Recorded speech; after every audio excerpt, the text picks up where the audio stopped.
Hello, everyone, and welcome! Today we're going to dive into a really beautiful chapter from your textbook called The Unlikely Best Friends. It's such a heartwarming story, and we're going to break it all down piece by piece so you're totally ready for any question that comes your way.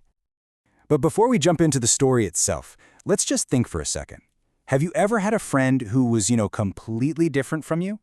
This story is the perfect example of how sometimes the strongest friendships pop up in the most surprising places. Okay, so here's our roadmap for today. We'll start with the story, of course, then we'll learn some new words, figure out the story's true meaning, and we'll wrap up with a little grammar practice to make sure you are 100% ready for your exams. Sound good? Let's get started. So, our story kicks off with our first main character, a magnificent elephant by the name of Gajraj, and he lived a pretty cushy life in the king's royal stables. Now you might think Gajraj had it all, the best food, a comfortable home, everything you could imagine. But something really important was missing. He was incredibly lonely, and all he really wanted was a friend to play with. His trainer, the Mahout, was super kind and took great care of him. But this slide right here highlights a really key idea in the story. There's a huge difference between a caretaker and a friend. See, a caretaker gives you what you need, but a real friend is someone you share your feelings with. Okay, so Gajraj's lonely life is about to get completely turned upside down. Let's see who's about to wander into the stable. So picture this. One evening, this small, tired, and very hungry dog named Bunty just wanders in. Gajraj saw him, and instead of being alarmed, he gently pushed some of his own food over to the little dog. And that one small act of kindness, well, that was the start of something truly special. And from that moment on, these two were just inseparable. They ate together, they played together. Bunty would even tag along for Gajraj's daily bath at the pond. Gajraj would playfully splash him with water and even lift Bunty onto his back for a ride. They had found a true friend in each other. But their happy days were about to be interrupted. Bunty's original owner, a farmer, found him and took him home. This quote from the book is just so powerful because it shows you just how deep their connection really was. As they were being pulled apart, both the giant elephant and the tiny dog were crying.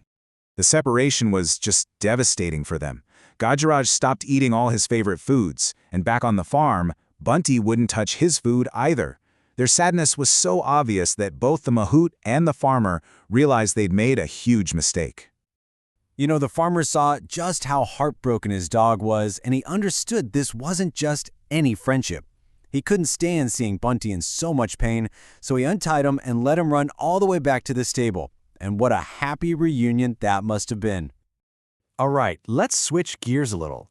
This story has some really important words that are great for building your vocabulary. We're going to look at their meanings in both English and Hindi, which is going to be super helpful for your exams. First up, we have delighted. The story tells us that Bunty was delighted to ride on Gajraj's back. This just means he was super happy. In Hindi, you'd say bahut khush. Next up is winced. The elephant winced when Bunty was taken away. To wince is to kind of shrink back suddenly, either from pain or sadness. It really shows his immediate heartbreak. The Hindi for this is dard ya dukh se sehar utna. And our last word is relieved. The Mahout was relieved when the two friends were back together again. It's that feeling you get when a big worry is suddenly gone. You feel thankful. In Hindi, that's rahat mahsoos karna.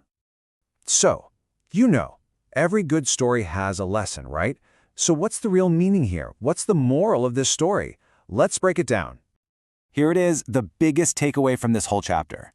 True friendship has absolutely nothing to do with how big you are, what you look like, or even what species you are.